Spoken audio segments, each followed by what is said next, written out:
Um, hey guys, what is my name is Alan, and welcome back to my channel. So today we're going to be checking out Virtual Championship Round 10. It's the finals, final event of the year. I'm kind of sad, but um, anyway, this season has been amazing. I've really enjoyed it. The 370Z has been awesome, but you know what, this season has been up and down for sure. Missing a few events was not ideal, competing in Omen of course, and really enjoyed that of course. But today we're going to go through the events, going to go through all my runs, figure out what I did right, what I did wrong, and see if there's anything I can improve on. So before we get into qualifying, let's have a quick look at what the judges wanted us to do on this awesome circuit. So Ricardo Tarmo is based in Spain. I think it's a MotoGP motorcycle circuit, or that's what it's basically used for mostly. And yeah, this circuit is quite awesome, quite easy to drift, but very difficult to absolutely master. The diesel zone here at the very end, which we'll talk about in a second, was probably the most difficult part of the circuit. So starting off from the start line, let's zoom in here small, but let's have a quick look at what we're looking at here. Starting through the chicane, up here into the first is diesel zone. As you could see here, this line asks us to leave this white line. I personally found staying on the white line was a little bit a better flow for that first zone, and to be honest, the judges didn't really dock us down for staying wider there. So every single driver did it. That's what we kind of expected as drivers, so it really did improve the battles. Through this further outer zone, follow the edge of the circuit, not touching the green, so that was important. First area of reference point I was using was this curb, so trying to stay right out to this curb, but try and get the line so that I could kind of clip 2 at later, so that I can get deep out to this curb here as well. I'll go through this zone a little bit later in some of the battles, what I felt was kind of I wouldn't say unfair, but a little bit incorrect in what some people were doing, and yeah, we'll go through that a little bit later. Into this inner clip of 3, again, super simple, not really that difficult from 3 to 4, pretty self-explanatory, but it was very important to get this line from 4 to 5 to 6 correct. Went in there too fast, and diesels, let's say, you know, too late, then you're going to go way off, and then you're going to clip here at the very end of the curb. Or to clip 4, decelling way too early would push you onto the inner clip here, and reaching clip 6 too early. So it was kind of important to get this line right, especially for the flow of the circuit, and the people who really qualified high had this part nailed. Straight on to our qualifying runs. This first run got me a 93.5. Straight through the chicane we go, and a flick initiation here before the scoring zone, right out towards the yellow box here, as you can see. So carrying the correct line all the way through, right on the edge of the green, and right out towards the curb, like we mentioned in the little track map that we seen earlier. The transition nice and kind of a little bit late, as you can see, a little bit later here on the clip. This is what I kind of wanted to do to make sure that I got this kind of line right here with this curb.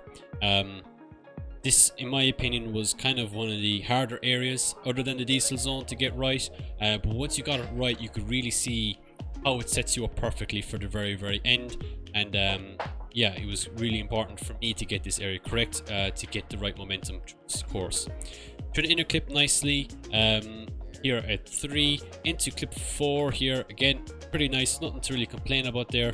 Through the diesel zone, as you can kind of tell, I started diesel at the right point, maybe a little bit earlier, but you know, they weren't going to mark us down too much for that in qualifying. And set the angle up nicely, and through the inner clip, lovely, all the way to the line. Maybe a little bit late there, but that's been very picky. So run 2, this got us 92.5. I just wanted to get a run on the board that would, you know, 2 kind of very equal scored runs. This run was a little bit better, but just a little bit shallow on the ends there, and a little bit too much angle on the inner transition. Again, through clip 3 into 4 here, nothing to really complain about. Run a little bit wide here, which makes me clip the end of the curb at the very end, which is not what the judges were looking for. They wanted us to be a little bit earlier, smoother on that. So yeah, that got us 92.5. Ideal second run, but yeah, not really getting us any higher than second place in qualifying. Of course, perfect for us because in third was also 93.5, and yeah, his second run, which was Tikan by the way, got a 91. So it was important for us to kind of move the equalizer or the tie as a tiebreaker to get a decent, consistent second qualifying run, and we got that on the board to ensure us second place in qualifying. So for top 32, we had Brandon Williams and his Shinji Manoa JZX90. Brandon Williams is a fantastic driver. We battled in the past many seasons ago in finals, and yeah, this guy finished 4th last season. So I knew it wasn't going to be easy, so I had to push super hard. He gives me a tap there on that transition. Let's have a quick look at that quickly. So I transition nicely here. I kind of cut that a little bit too much maybe, which kind of forces him to take a really tight line. And I was kind of hoping when I was watching this back, because I have this live stream open beside me when I'm driving so I can watch it back as like a spotter thing. I was kind of hoping that they weren't going to deem me at fault for the contact because of that, because they kind of pushed him a bit tighter than what maybe he was expecting. But then I suppose at the end of the day, the distance from there to here was quite a bit. He had plenty of time to adjust, and yeah, to be honest, it messed me up really badly. I didn't take a dive or anything. I tried to finish off the track as best as I could, and yeah, just finish it across the line. Yeah, he's still right there with me, but I think the damage had been kind of done by that stage. So switching it around, this time onto chasing. Chasing big cars like this, long cars especially, you have to be careful of the timing on the transition. So I wasn't going to make that mistake in hitting him. Give him plenty of room in the transition, and yeah, kind of dive again through clip point 3 into 4 here, cutting that cone, which is okay as chase driver. Bit of a weird wobble by me onto his door, but managed to stay with him all the way through the end, and yeah, we ended up getting the win. So top 16 versus Jake Wise. Jake Wise is a pro-am driver in his little C6 Corvette here. This thing is fast, so I knew I had to push hard, and yeah, again, do the best lead run I possibly can, right out towards that cone, sorry, that zone in clip 3 into clip 4. He hits me here twice, so let's have a quick look back at that again.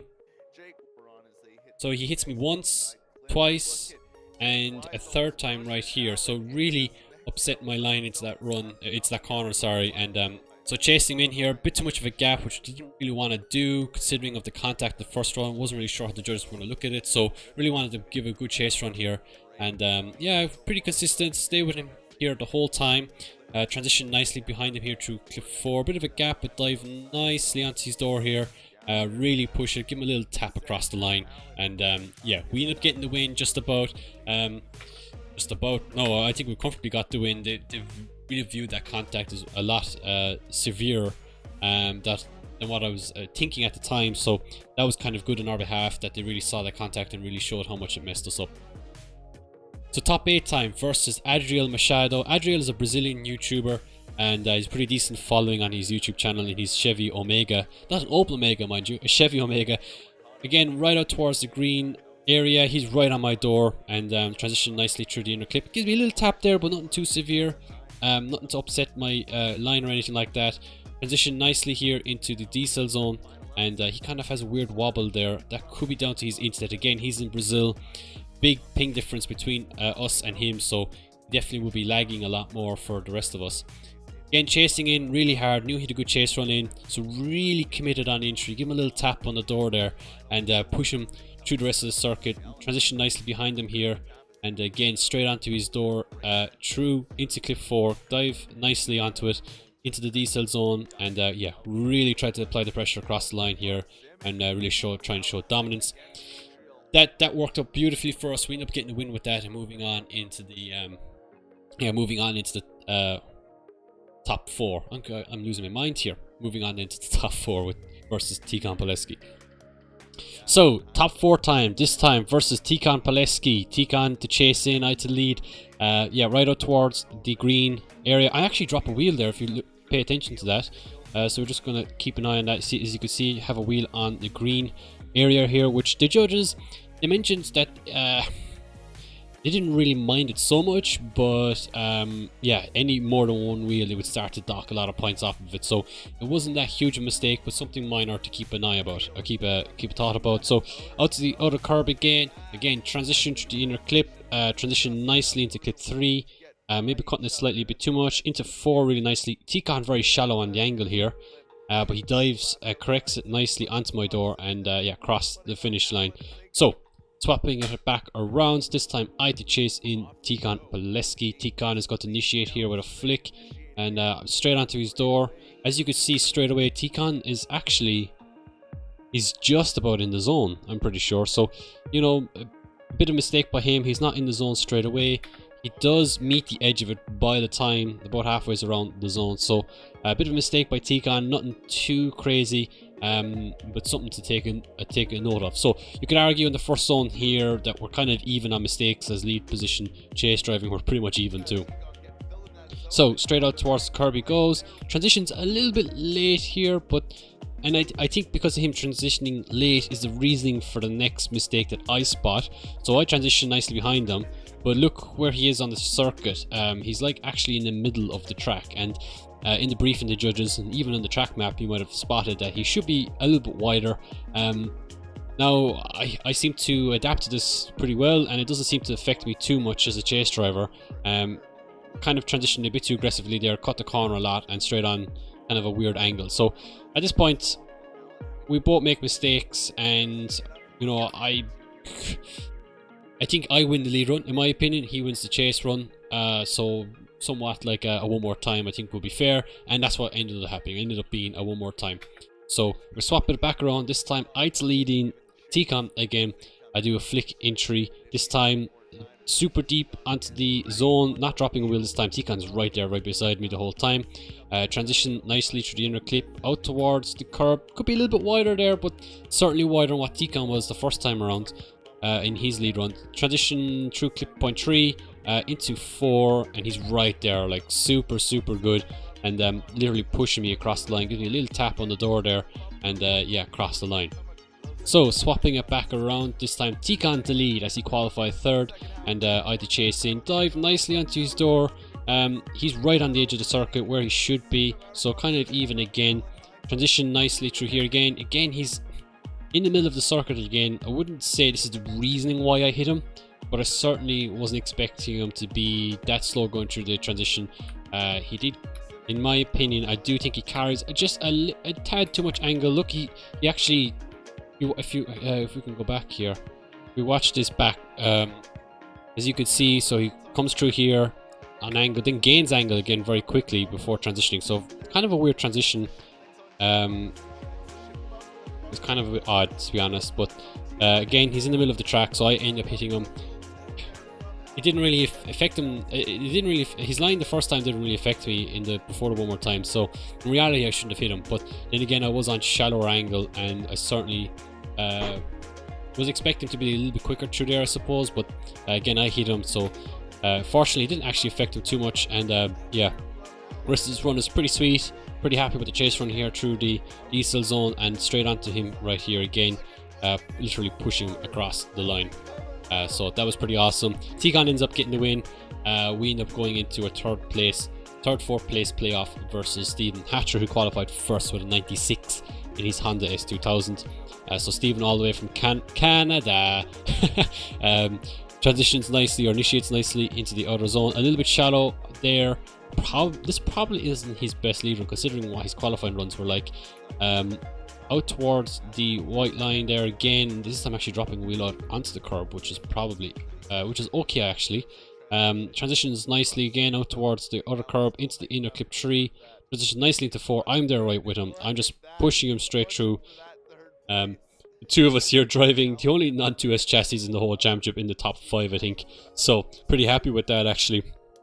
And here, this is where the big mistake of Stephen is. Hits me here on initiation, pushes me pretty much 2 wheels off track, and his mistake, it's unfortunate really, because I think it was going to be an awesome battle regardless, and I think he knew he had to push really hard because my chase run was quite sweet on him. So yeah, across the line here, or come up to the finish line here, he kind of dives nicely onto the door, and I put a small bit of a gap on him. So yeah, great couple of runs with Stephen. We end up getting third place there, and pretty stoked with that. Great battles with Stephen, even in practice. We drive a small bit together, especially during practice. So yeah, this event was a lot of fun for us for sure. So let's have a quick look. This is at the very end in the event winning order. So Tikan leading in, he won the event. Kyle Woods in second, in the middle of the train. I'm lagging around in third behind. I kind of close up here a small bit, but this is a bit of fun. A bit of a 3-car train going on here, and yeah, just transition here behind Kyle. Just going to give him a few taps going into the door here before the last inner clip. So yeah, bit of fun, good bit of fun there for the 3-car train, and yeah. So let's have a quick look at the final standings of this season. As you can see here, my name is Brown because I'm bronze. So I finished 3rd in the championship with 577 points. Moved up 1 place for 4th. Kyle ended up finishing 4th. Alexander ended up dropping down to 5th. And if you look at the points between 5th and 2nd, Alexander with 562, 570 for Kyle, 577 for myself, and a 583 for Connor. So if I finished 2nd, I actually would have overtaken Connor. But because Kyle got into the final versus T-Con, if he'd won, he would have actually finished 2nd. So it was very, very close at the top. And yeah, it was a lot of fun driving with Kyle and Connor throughout the season, and Alexander Element 2. T-Con just pulled away from the beginning. He competed in every single event, unlike myself, who only competed in 3 events, and Connor, or who missed 3 events, and Connor, who only missed 2. So just kind of goes to show, if Connor and myself attended all events and got roughly about 80 points in those 2 events alone, how close it would have been at the very, very top between the 3 of us. But look, at the end of the day, I was doing stuff in the Middle East, and Connor unfortunately didn't really have a setup at the first 2 events. So yeah, pretty awesome season for sure, and really, really exciting times going into next season with how close the championship was this year. So let's have a look at the team standings. So yeah, there is a team standings for VDC. Obviously, with myself being in Project Academy, being the only driver in Project Academy, we end up finishing 4th overall. It says 6th here, but we end up finishing 4th with 569 points, and pretty happy with that, actually, considering we did miss roughly about 3 events. So yeah, pretty happy with that. Just goes to show, you know, if we got a few extra points those 3 events that we missed, we probably would be way, way higher in the standings. But not too bad for only having 1 driver in the team, I suppose. So maybe next year we'll try and get a few more drivers added to the team, and we'll try and get a full team win in the Virtual Championship. So guys, that is it. Thank you so much for watching. Really did enjoy making this video. Hope you guys enjoyed it too. And yeah, any questions, do put them down below. This season of VDC has been amazing, and really looking forward to next season. Keep in touch with the Virtual Championship Facebook page. They're doing a lot of open events this coming summer, especially with the whole coronavirus. So make sure you stay tuned to that, and you guys can compete in that as well versus the rest of us, versus the pros. So yeah, hope you guys enjoyed this video, and yeah, we'll talk to you guys very, very soon. Cheers.